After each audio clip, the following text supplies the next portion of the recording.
Welcome to another episode of No Talking During the Movies. I am your host, Stephen Austin. And I am not Stephen Austin. My name is Tank. Tank is excited to hear my opening joke, but I am way too excited to move along to talk about The Mandalorian, so on to the question. Love it. Love it. Tank, Disney Plus turned 1 year old just a couple of days ago. Did you know that? I didn't realize that. No. Isn't that weird? Because it feels like it's still new. It does, and which is weird because this year's been dragged out so much. I know, and it still feels like it's a brand new thing. So, my question to you, Tank, other than The Mandalorian, because we know that's the right answer, what has been your favorite thing to watch on Disney Plus? There's a lot of great stuff on Disney Plus. I love the classic cartoons, and I love, some of the originals and behind the scenes stuff. But honestly, what I've really loved is Hamilton. Oh, that is a fantastic answer. Because, obviously never got to see it on Broadway and never will. Yeah. So to be able to see the original Broadway cast, it's become a thing where it's something that I put on if I'm not doing anything and I just need something kind of in the background. So Hamilton's become like The Office and Parks and Rec in that way for me, where I'll put it on in the background just because I love the music so much. Yeah, absolutely. And funny enough about Hamilton, my parents hadn't seen it yet, and they just got Disney Plus recently to watch The Mandalorian. So when I was home these past 2 days for Thanksgiving, we watched Hamilton, and I showed it to them, and they loved it. And they are the not the biggest fans of rap, but they still loved the whole thing. So that was a great sign. Well, it's bigger than that, I mean, like, of course, the lyrically, it's phenomenal. Yeah. Musically, it's so entertaining, and the choreography. My favorite guy and my favorite song is George Washington, and Here Comes the General is my favorite song. Oh, okay. So my favorite guy is George Washington, and my favorite song is One Last Time. That's a great one too. Last time. Oh, God, I love that song. But like when he goes, "We're outgunned, outmanned." I mean, I just outnumbered, outplanned. It's so good. I get so hypey for that, dude. Like, it's one of those things where, like, it's amazing. It's an amazing bit of casting because he does inspire you to want to run through a brick wall the way that you would hope that a general would inspire his men to fight. So, totally. And then you feel so good for Hamilton at the end of that song where he's like, "And his right-hand man," and you're like, right. "Yeah, he did it." So good. Oh, it's so great. So my answer is not nearly as exciting as that. I have, we did our rewatch of the Marvel movies this year when we came back to do the podcast, and Disney Plus was there to give me every single one, and that was a lot of fun for me. Not just because we did it as a podcast, but mainly because I was just happy to go back and watch all these movies that normally if I wanted to watch a Marvel film, I'd watch specifically these like 4 or something, you know what I mean? But no, I had to watch every single one, and it even made the ones I wasn't as into better. And it was just a great experience, and I really thank Disney Plus for that, Well, and and aside from great full shows, like if I want to watch a specific scene in a show, like any of the Marvel movies, to be able to cue it up to right to the bridge battle scene from Thor Ragnarok, sure, the end battle in Endgame, you know what I mean? To be able to do that and have it in such high quality is awesome. I wonder what so you don't have to watch it on YouTube. Totally. I wonder what the statistic is for the amount of people who have queued up their Disney Plus to exactly the moment that Thanos comes back and to challenge them after they do the snap, because then that's a whole hour of just like the most nerdy, craziest stuff you've ever seen, and it's awesome. Right. Know? And then I love as much as I love watching crowd reactions to that and stuff like that, you know what I mean? Like, I do enjoy that, but also just to be able to watch it in really good quality also matters to me. Absolutely. So thank you, Disney Plus, for giving us all this entertainment. I enjoy it. I enjoy the hell out of it. Moving on to trailers, we have actually a Disney Plus trailer that I was rolling my eyes at, looking at it, and then I did crack a smile a couple of times. It's called Godmothered, or I like to call it Enchanted 2, The Enchanting. You know what's funny is I Yeah. love Enchanted. I love it. I had a feeling you would. I love that movie. It's This looks underappreciated. this movie looks incredibly fun. Yeah. The star of it, whose name unfortunately I don't I always know. forget her name. I can look it up. Give her credit. But she was always amazing in Workaholics. Very Yes. funny. She starred in Brittany Runs a Marathon, which not a lot of people saw or talked about. That but was one of actually your recommendations one time. It was a good movie. It was a lot more serious than I expected. Also, Jillian Bell. Jillian Bell, dude, she's so funny. She's so likable. So I feel like from the trailer, I'm very, very excited about this movie, and it comes out in a week. So I know that was the thing that really shocked me was the whole and it's available, in a couple of days. It's crazy. It literally in a week. So that's really exciting. I'm really stoked about it. Yeah, essentially the premise is that she is a fairy godmother who just wants to be a fairy godmother and gets sent to the real world to then solve all the dreams of her kid. What would they call them? I don't think it's whoever her chosen person is. God, like the in real life it would be goddaughter, but that's not what she. No, it's not like that. But who she has to help, and she's expecting this little girl, and it's like this, older woman who works at an office, and it's Isla Fisher, right? Yeah, Isla Fisher. Isla. Isla? Baby, is it Isla or Isla? Isla. Isla. Thank you. Tell her I said thank you. Steve says thank you. Yeah, so dude, it looks great. I'm a fan of a fish out of water story, and this movie, Elf, Enchanted, what you brought up earlier, are all examples of we live in this cynical world that doesn't allow for magic and things like that, and whenever it's introduced, we realize that we've all lost a little something. So it's a great holiday movie, and it looks like a lot of fun. The clip at the end with her in the bathroom stall and being like, "I'll make you a ball gown," and she comes out and she looks like the most ridiculous, and she's like, "Whoa, new dress!" It looks so funny. I honestly, I was like, "Wow, this really surprised me. This looks really fun." Well, yeah, I mean, like she said, 9 out of 10 fairy tales start with once upon a time. Not it all started in sweatpants with a glass of wine. You know what I mean? Like just stuff like that looks like it's just like really super funny, silly and fun. It looks like it's got a lot of heart, and you're not out anything because it's on Disney Plus. So I'm really stoked, and I'm definitely looking forward to watching it. Yeah, it looks good. You mentioned a fish out of water, and it's funny because our next trailer is called Little Fish. I call it Romantic Memento. I call it Eternal Sunshine of the Spotless Mind too. Oh, well, there you go. The eternal spotlessing. The eternal spotlessing of Memento. Yeah, go ahead. This is interesting because it's almost like, it's very perfect timing. I don't know when they decided to make this film, but it is a virus that is spreading to people that causes them memory loss, and a romance that the main character guy is trying to remember through therapy about it. It's very interesting. It kind of we remember last week we talked about blindness. Yeah. So it gives me that kind of vibes without the serious edge. You know what I mean? Like there's serious. It seems like in movies like this, they're like, oh my God, what would be the most terrifying type of thing that could be airborne? You know what I mean? And then they turn it into a disease for these movies. So, it looks really sweet.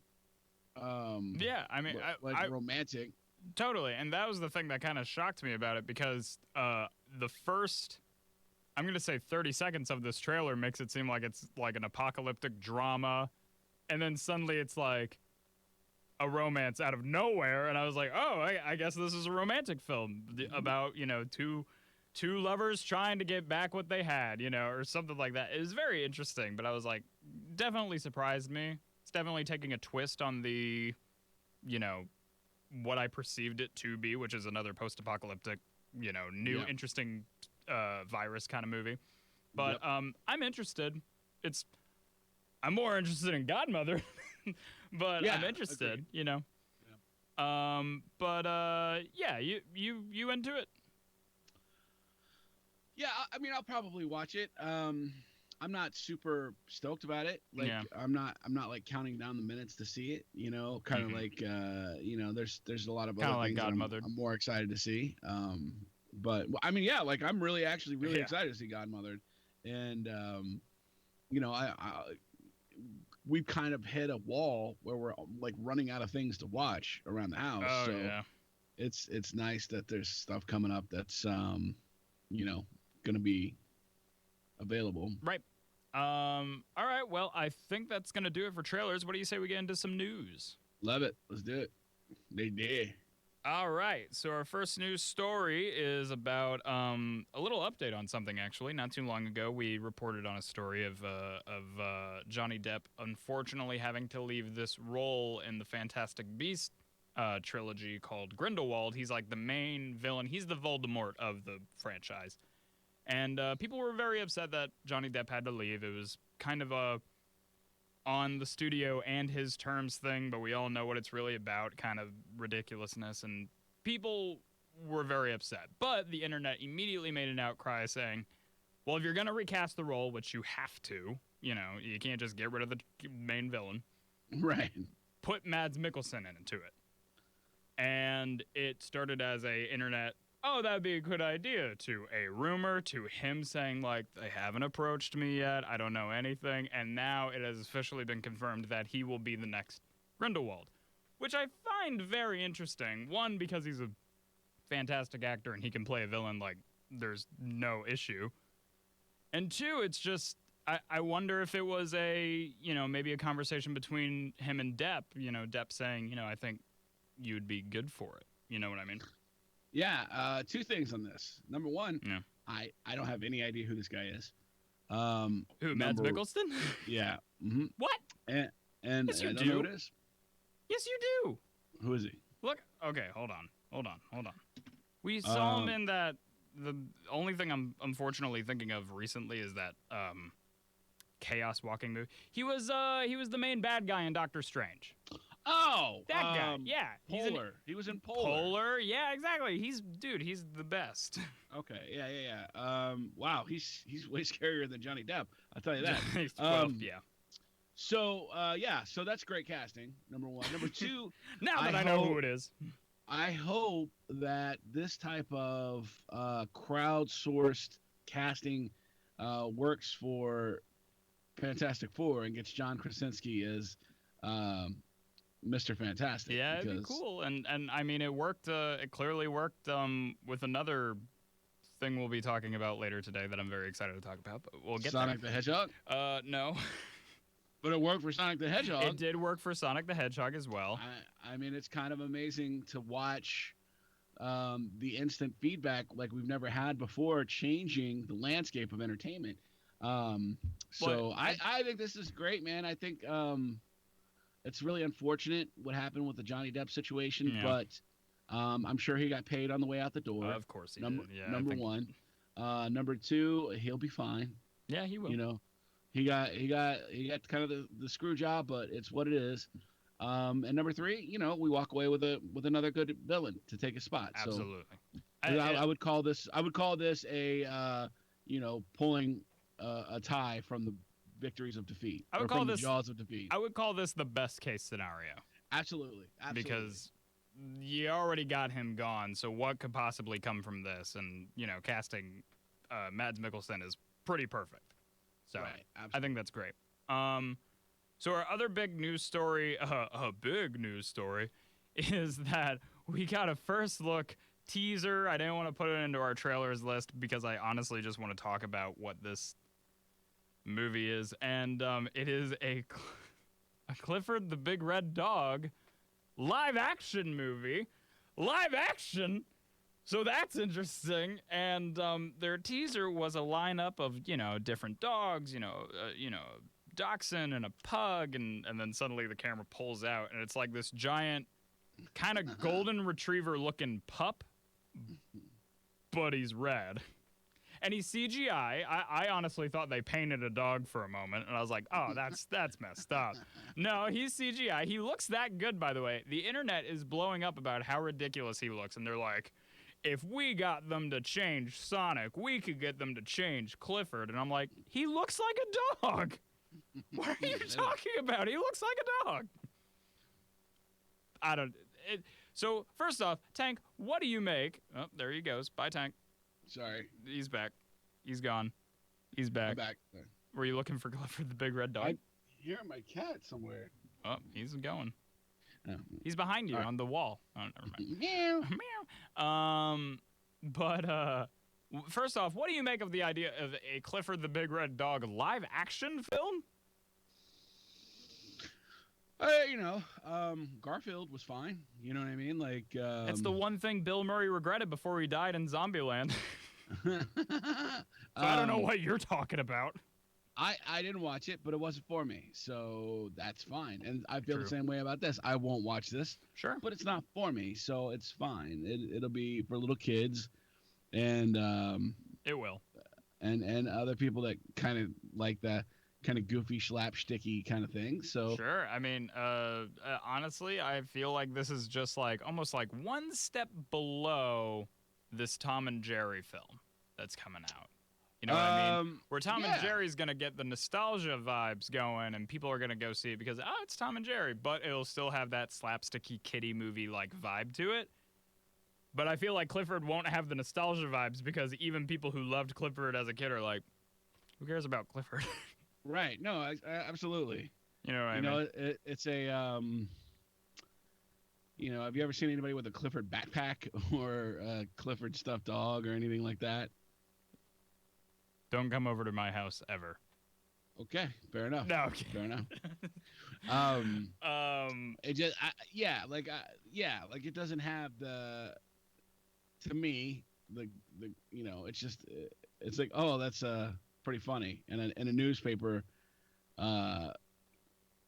comic, but not, I don't know if it has. Sure, honestly, it just reminds me of the fact that, Hollywood is out of ideas.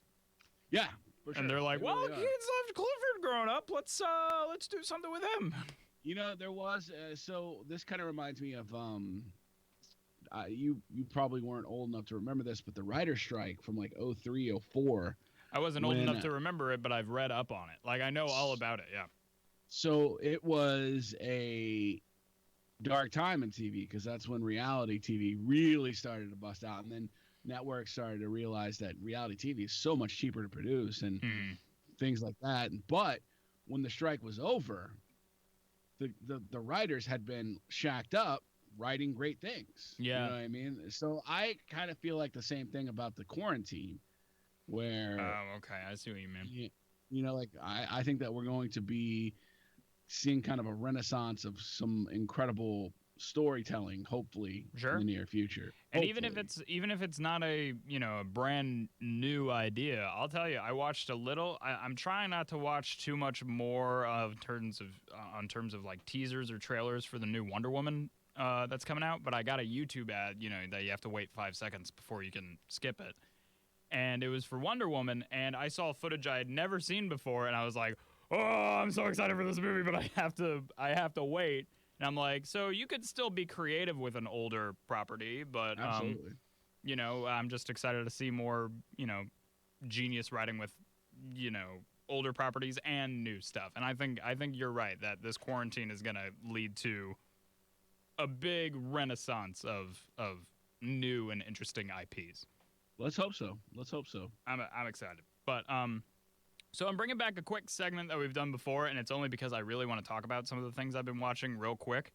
And it's the question, what have you been watching recently? This used to be our recommendations that we used to do at the end of every episode. We used to be like, oh, yeah, what have you been checking out?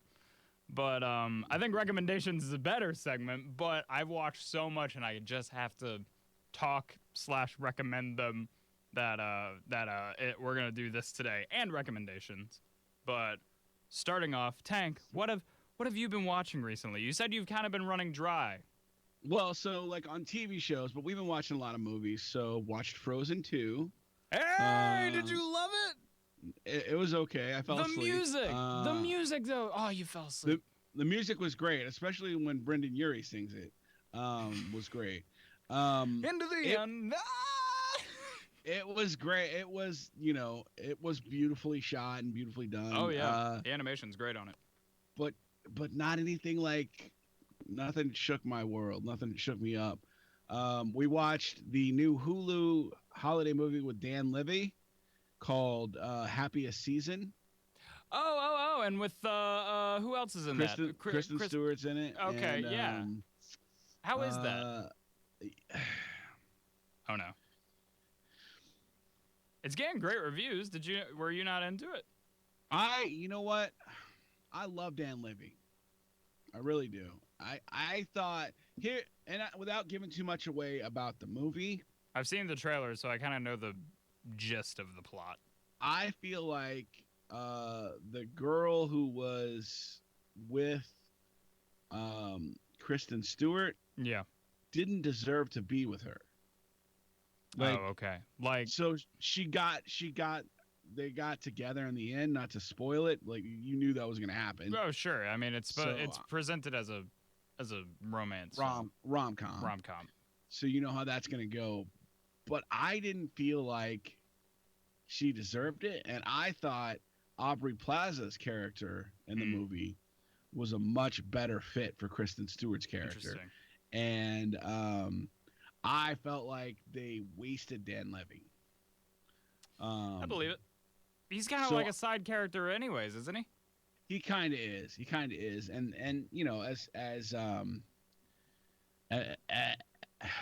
as popular as he's gotten more recently, you kind of expected more. I feel you. So, I mean, like, I don't know.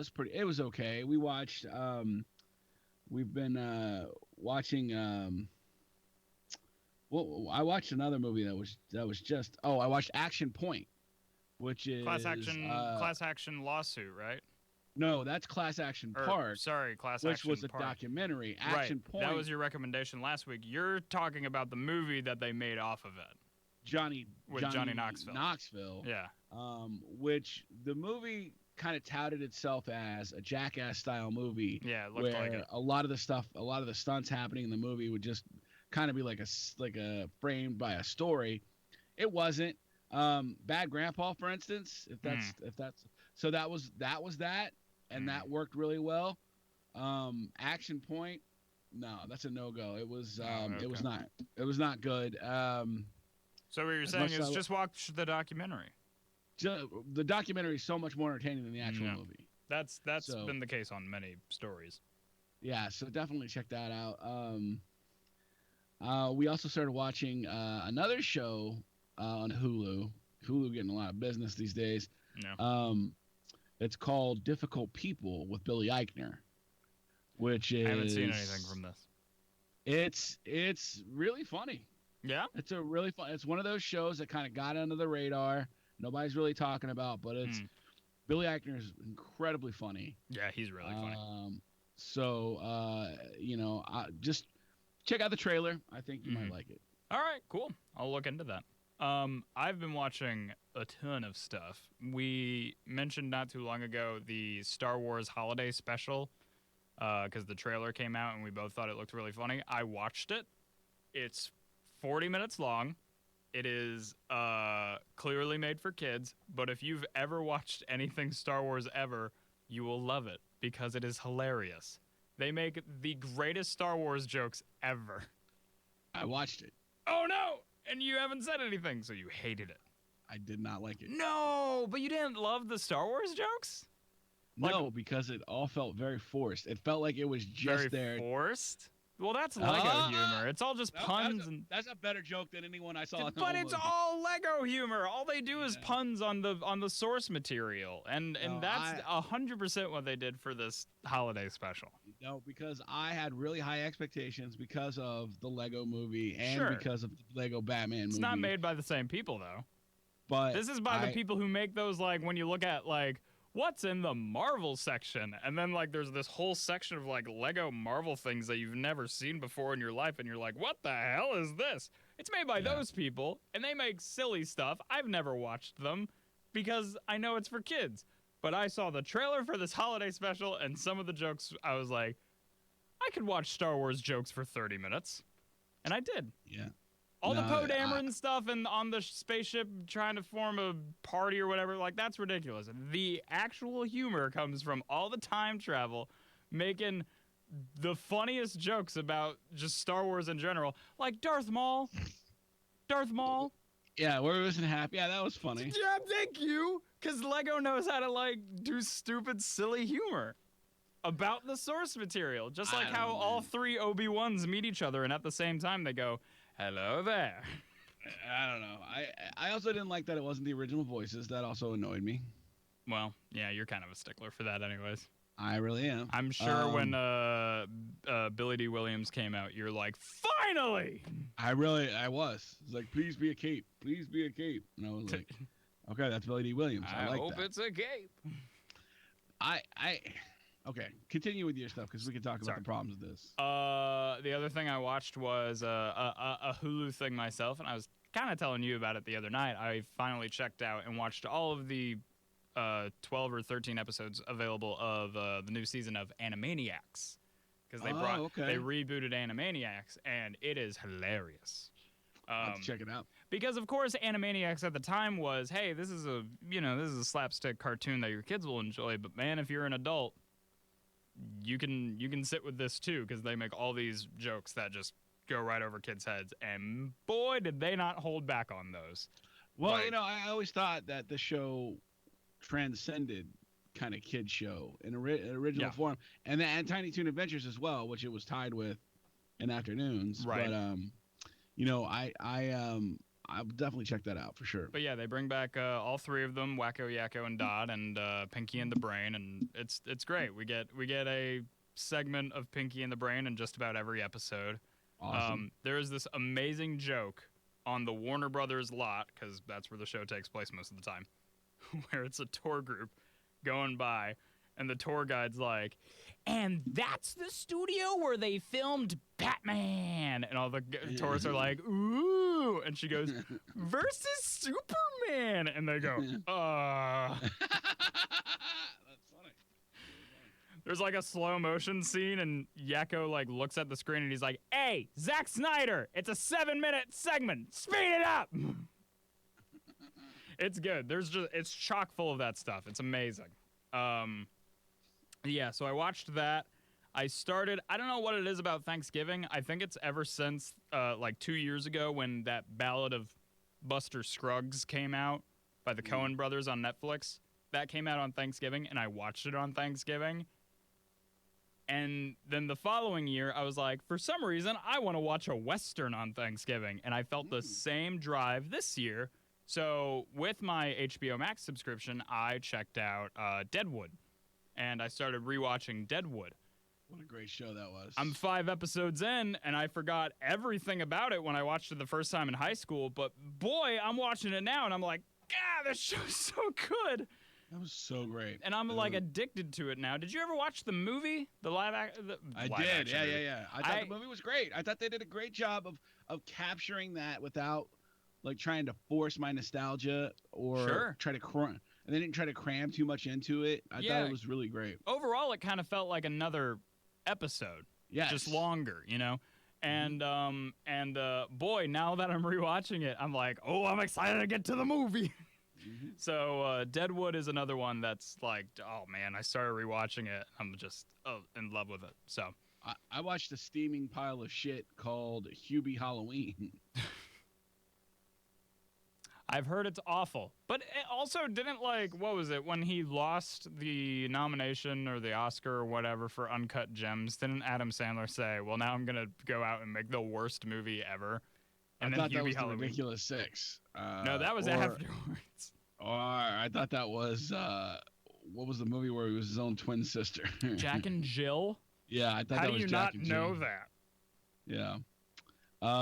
No, he's got a run of bad movies. He really does. But I think he tries for them to be bad in some regard. I think Hubie Halloween is very definitely successful. Now, another key thing that you should know about that is that was the most watched movie of Netflix this year. So, cool. I hate everything. Yeah. I hate everything. Yeah, that's the world we live in, and it was bad, and it's got everybody you would expect to see. Yeah, they've got like a Uh, billion faces in there, don't they? yeah, and the same old gags. It really is the same old gags. But we watched it anyway because we're stupid. And you're just one extra tick on that list of, wow, people Absolutely. really liked this movie Right. because they Exactly. watched it. All right, well, I think that's going to do it for what have you been watching recently. And now we're going to move on to our recommendations before we start talking about The Mandalorian. So, Woo! Tank, what is your recommendation this week? All right, so I'm gonna take it back to the '90s. A movie that I loved. It's called With Honors. With honors. With Honors. It's a Brendan Fraser, Joe Pesci. They're the two main stars, but Patrick Dempsey's in it. Moira Kelly. I'm Is checking that- it. I'm checking it. Um, Yep, you got it. and so Moira Kelly, Brendan Fraser, Patrick Dempsey, and some other stooge that nobody cares about. Josh Are Hamilton. That's him. Our roommates at Harvard. And Patrick Dempsey is this cool ladies' man DJ on the Harvard radio station guy. Moira Kelly is the inexplicably attractive best friend girl. And Brendan Fraser is this hardworking, came up the hard way, earned his way to Harvard kind of guy. Sure. The basis of the movie is that it's really a kind of an allegorical story about homelessness, but Joe Pesci is this homeless guy who lives on the Harvard campus in the library. Okay. Brendan Fraser loses his thesis that he needs to graduate down this drain, and Joe Pesci finds it. They work out a deal because Joe Pesci's like burning it, and he's like, "Look, if you give me this back, I'll give you a place to stay." Blah blah blah. So it's like this. It's a really great movie about them getting to know each other. Brendan Fraser is kind of one of those guys in Hollywood who's had a kind of a tough break. They really mistreat him and things like that because he let himself go or whatever. Not looking into what really happened to him in Hollywood and how they mistreated him and how they broke his body and how. But this movie is like fantastic. It's a great love story. It's really good music, really good '90s soundtrack. There's an element of like responsibility in the sexual revolution where they talk about condoms and things like that. Okay. This has like a lot of things going for it. And and I've like never heard of this film. Well, because it's from like '94. Well, I mean, like that you hear plenty of films, regardless. But I think what you're saying is that it just came out at a time where so much else was happening that it kind of just got shoved to the back. And it's not a it's not a Oscar movie, and it's not an action movie. It's just one of those drama movies that kind of got lost in the shuffle, and I think that's kind of why I wanted to highlight it, because it's such a good movie that I think people should check it out. I'll have to check it out. The moment you said Brendan Fraser and Joe Pesci, I was like, excuse me? Because that's just such a weird combination of actors, Absolutely, and it's some of Joe Pesci's best work, honestly. Oh, wow. Okay, yeah, I'm definitely going to have to check that out. Who directed that? Do you know? I don't know. I feel like it was maybe Ted Demme or something like that, but I think I just assume every '90s movie was directed by Ted Demme. Alec Kershian. Keshian. I have not heard of him. Well, maybe I haven't. I just don't know. Oh wow, I'm looking at his list. Okay, never mind. Forget about him. He hasn't done a lot. Are you looking him up now? I am looking him up. Okay. Not a lot of recognizable stuff, is there? No, not really. No. All right. Well, that is fantastic. I'm gonna have to check that out. And I guess my recommendation, not I guess, this was going to be my recommendation for last week, but then we started talking about like what you can watch on HBO Max. But I was gonna ask you, Tank, are you a fan of Speed Racer? Yeah, not the movie, but the cartoon. You've seen the movie? I have seen the movie. My recommendation is the Speed Racer movie. because Oof. because Ooh.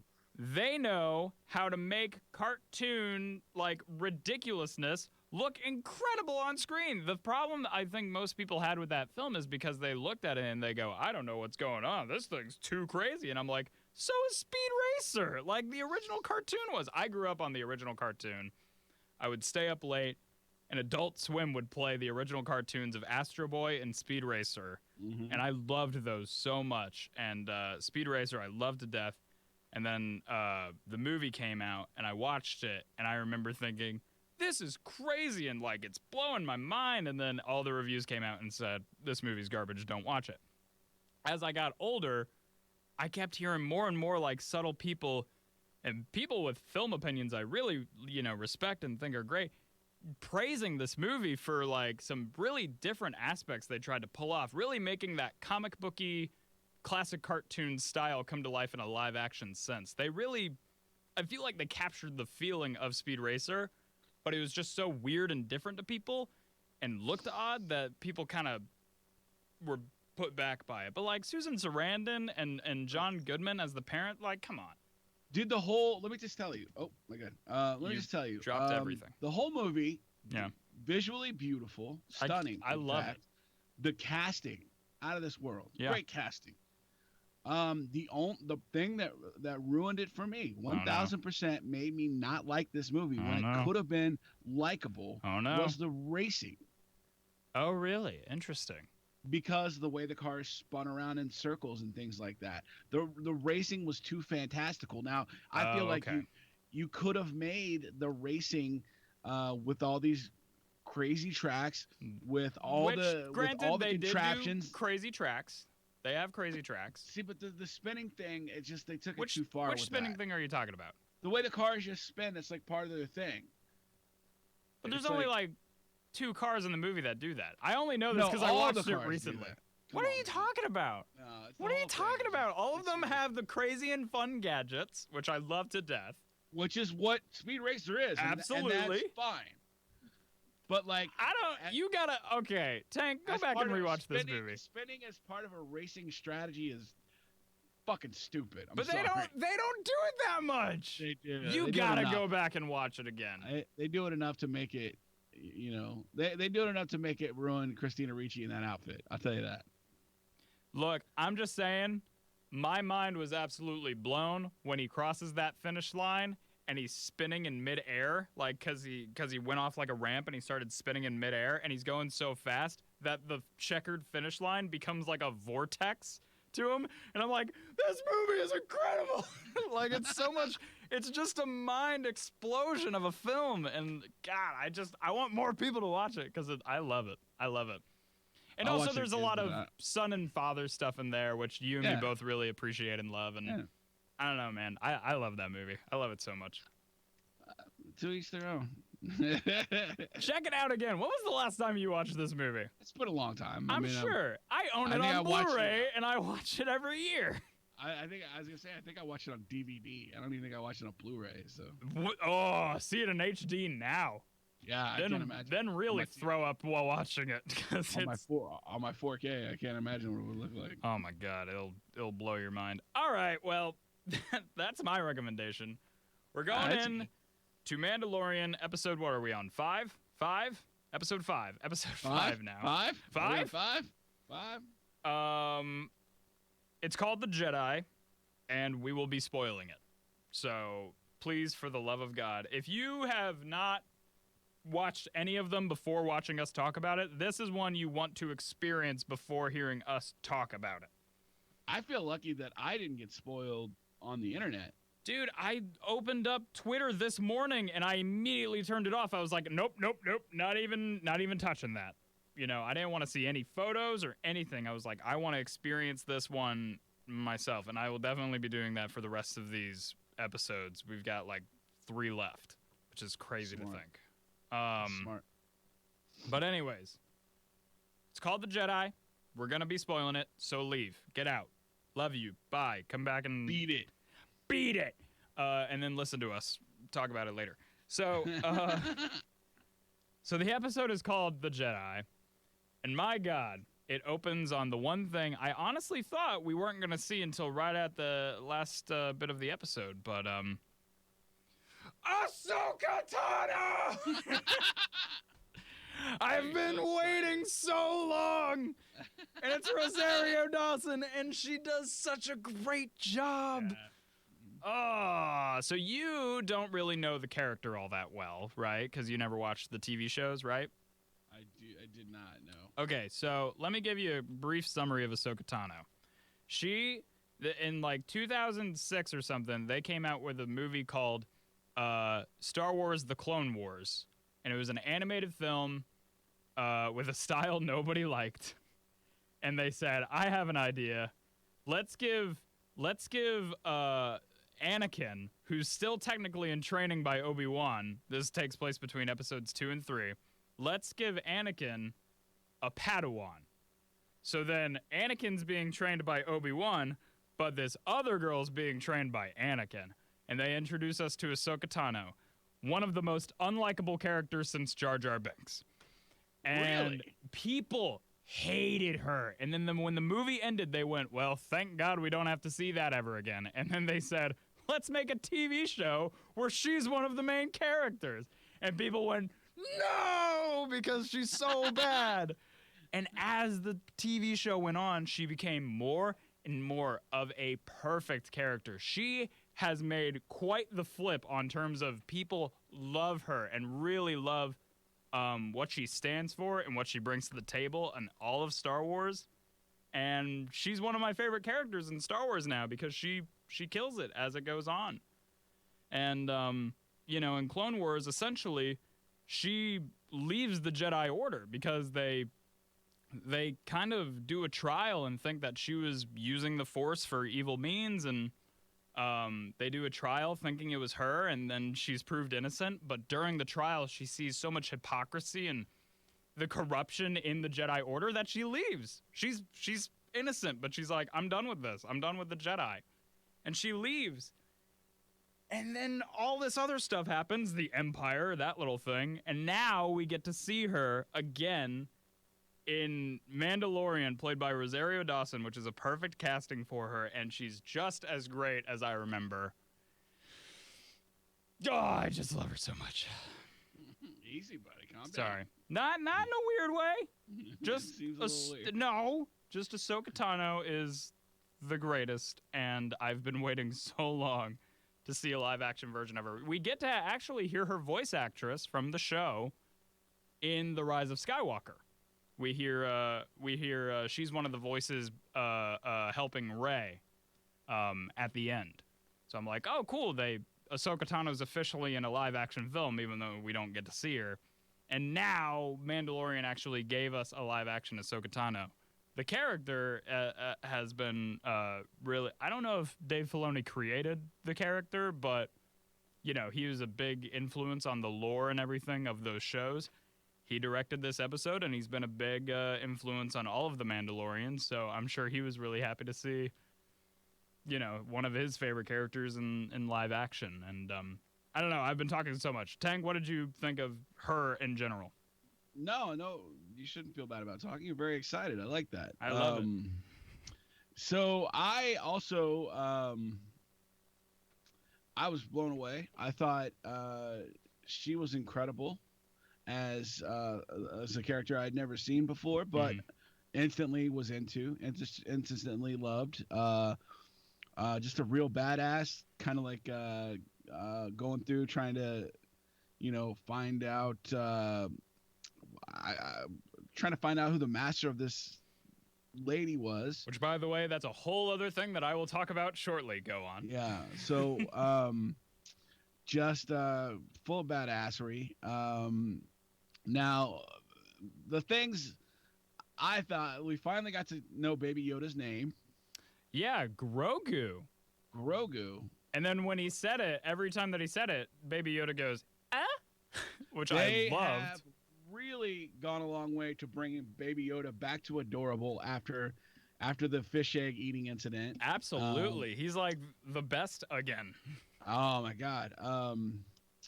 And an interesting we're into an interesting part of the story now.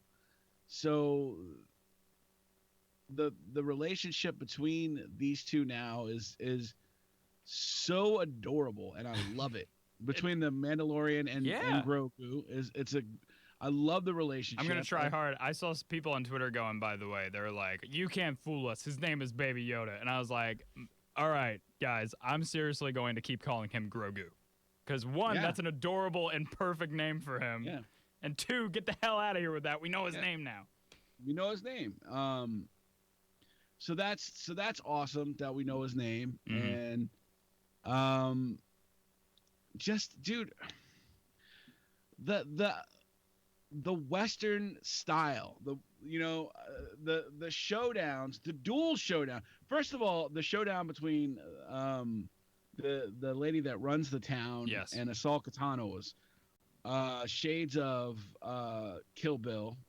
Well, so it was actually interesting. I was looking at that scene because at the same time, I know you're going with this. At the same time that they're having their showdown, which feels very ancient samurai, Kill Billy, outside, literally on the other side of a wall, we have a in the middle of town Western showdown, which is showdown at noon. Yeah, exactly. It's so perfect, and all I thought was, this is what Star Wars is.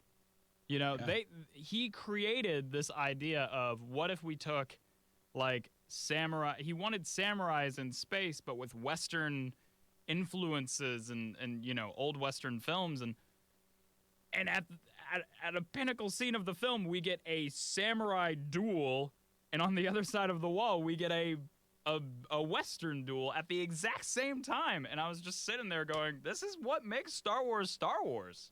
And I was looking at the cinematography, thinking to myself, God damn, this is a TV show. Yeah. I keep forgetting that this is a TV show because it's so beautifully shot. Yeah. With the way the background was when they were about to have their duel, and the way they were feeling each other out in the beginning. And then on the other side of the fence, you've got Michael Biehn. Like, dude, the level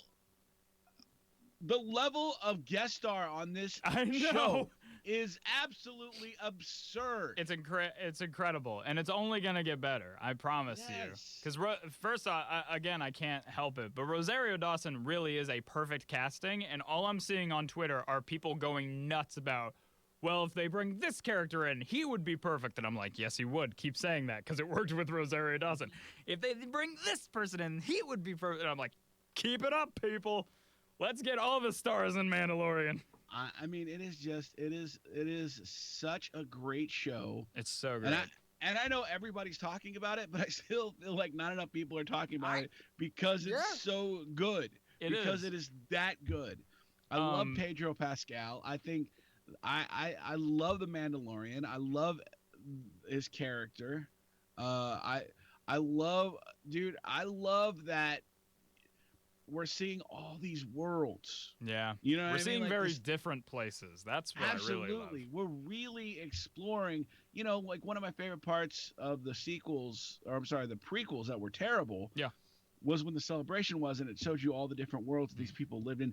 We're getting to actually go visit those worlds now. Yeah, that's right. And I love that. And it's like it's such a wide open thing. I am so here for this show. It's blowing me away with how great it is, honestly. Yeah. And so I'll give you a little more information now from the Star Wars lore. There is essentially who becomes the main villain of Star Wars Rebels. His name is Grand Admiral Thrawn. He is a blue alien, like he looks like a normal guy except he's blue, and he's got these piercing red eyes, and he is one of the highest ranking officers in the Empire during Star Wars Rebels. And he was in the extended universe, like before Disney bought Star Wars, he was like this prominent figure. Disney bought Star Wars and they said none of that stuff is real, don't worry about that. But then they brought him into Rebels because people love his character. And now they just name dropped him as the master of this one lady in this town. So I'm like, God damn, they're going to give us Grand Admiral Thrawn now. And he's such a good character. and people are going crazy online and saying that Benedict Cumberbatch should be played by him, and I couldn't agree more. You should look up a picture of him if you can, because Benedict Cumberbatch almost already looks like the guy. It's kind of crazy. But, yeah, man, the moment that they said Thrawn, I was like, no, they're bringing him even more characters from the TV shows. It's crazy. And I'm just so happy that, I don't know, I feel like we're getting, like, the best of Star Wars. You know what I mean? It feels like that. It really does. It's the best of Star Wars in a modern age. The other day, somebody online posted, "This is Star Wars," and it was cinematography from a movie I couldn't even remember at first. I was like, this looks so good. Is this a fan-made thing? What is this? It was the starship scene in Rogue One. And I forgot how great that movie looks. And it's like they took the cinematography from Rogue One, and they took the genius that is Dave Filoni and Jon Favreau, and they went, let's just make something perfect. And then we got The Mandalorian. I love the way that you don't have to have been involved in Star Wars at all for this to be a great show. Well, exactly. I'm like yelling facts at you about stuff you've never seen before, and I'm sure you're just as excited to see who is this Thrawn character, and Yeah, they tell me who they are. You know what I mean? In fact, one of the great things about Yoda not talking is the ability of the Mandalorian to give us exposition. You know what I mean? Yeah, totally. During the movie, like, we're going to go to this world and this is what it's going to be like. Right. You know what I mean? So, I mean, I think that's like one of the great tools in their toolbox. Can I just say, I teared up when Ahsoka Tano said, I've only known one other creature like him. He was a Jedi master named Yoda. And it started playing like more classic Star Wars music, very like Jedi-y. And I was like, remind me of the good old days. And, oh man, it's just so great. And can we talk about how like Mando and now Grogu have now really become a father and son mentality, and even to the point where I knew when he put that little like ball thing that's on the Razor Crest on the spaceship into his like pocket, I was like, that'll come back for something, I'm sure. And then when they were playing with the stone, I was like, take it out, take it out, take it out, do it, and he did, and I was like, yeah, here we go. And then when he floated it immediately to his hand, and it was the happiest we had ever heard Mando ever go, yeah, you did it. Good job. I knew you could. I was like, he's such a dad now. This is incredible. And then Cats in the Cradle fired up. And yeah. The Cats in the Cradle and the Silver Spoon. Like, so good. And, God, I can't believe how great this show is. And were you a little afraid when he goes back to, like, say goodbye to Baby Yoda? That he was going to be gone, because there's a tracker on the ship. We know there's a tracker, and they even like had this outer shot of like somebody standing there, and I was like, oh, are they here? Are they gonna take little Grogu? And then it was just Ahsoka, and I was like, oh, thank God. Yeah, I was a little concerned about that for sure. And I know that they did that on purpose. You know they wanted people to just be like, oh, is it happening now? Is it happening now? Is this it? Because it's going to happen.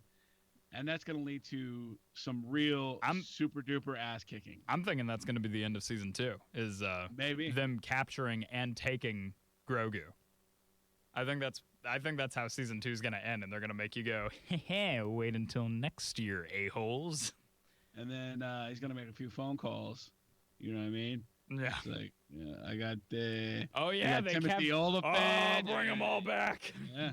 Oh, dude, that's got to be how it is. That's how season 3 opens. Him bringing like an army to Moff Gideon's wherever he is and taking back the child. Ooh, I'm so ready. Very dope. But we still got another 3 episodes to go. I can't believe it. There's just 3 left. Oh, no. I know. And I've been enjoying this. I've been enjoying this being our like final segment of these episodes. You know? I told you we'd do like a Wes Anderson rewatch next, but it's just not going to be the same. It's not. Mandalorian is just so much damn fun to talk about. Imagine the Mandalorian done by Wes Anderson. All right. That's with a guess. Alec Baldwin doing the voiceover. Yeah. The child was curious and he could move things with his mind.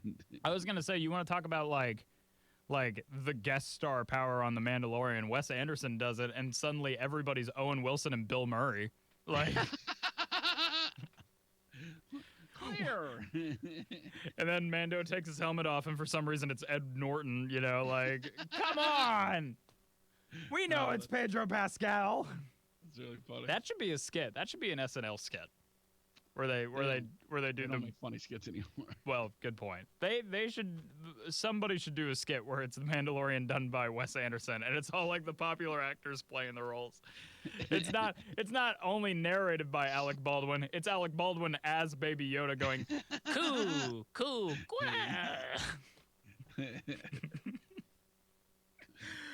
All right, well, man, I'm just so excited for next week's episode. I have no idea what it's going to be called. We at least got a teaser on this week's episode, knowing that it was going to be called The Jedi. But so his next route is this Jedi like hidden temple, which we have seen those before in the TV shows, where essentially it's ancient temples where you go to train and kind of connect with the Force. And in the past, Yoda has been the one talking to whoever goes in there. So, I don't know. I don't think we're going to get a Yoda cameo. I'm just trying to be a little more realistic about it. But it has happened before. But also, they said that he would be sensed by a Jedi. Who's the Jedi? They said it would be a Jedi who would come and reach out to train him, but there aren't many Jedi left. And I know of, that I can think right off the top of my head, two. And that's Luke, and then Ezra, a character from Rebels who Ahsoka was looking for at the end of Rebels. So that's another possibility.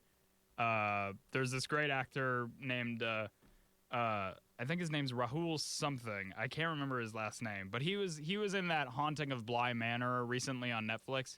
Everybody's saying he should play Ezra, and I 100% agree with that. So if they do Ezra, great. If they do a Luke and they just cast a younger guy to try to be Mark Hamill, then sure, that'll be cool too. But either way, I'm excited to see what's next. It's very exciting. It's very, very exciting. But all right, I think that's going to do it for today. Oh my God. Tank, how are you feeling? Feeling great. Not as excited as you, but still good. Dude, the moment I saw Ahsoka on screen, I like shouted with glee. I was like, "Yay! Finally!" It's your Santa Claus. For real, honestly. All right, thank you all so much for watching. We are on YouTube at No Talking During the Movies on YouTube, and you can also check us out on Instagram. Follow us. We post what we're going to talk about on Friday's episode that day, just to give you a little teaser. And then later in the week, we give our recommendation post. So you'll see a wonderful picture of With Honors and Speed Racer. There you go. And you can find us there on No Talking During the Movies as well. But all right, I think that's going to do it. Once again, I am your host, Stephen Austin. And I am Tank. And we will Grogu you next time. Oh. That was bad. I wanted... We're done. Bye!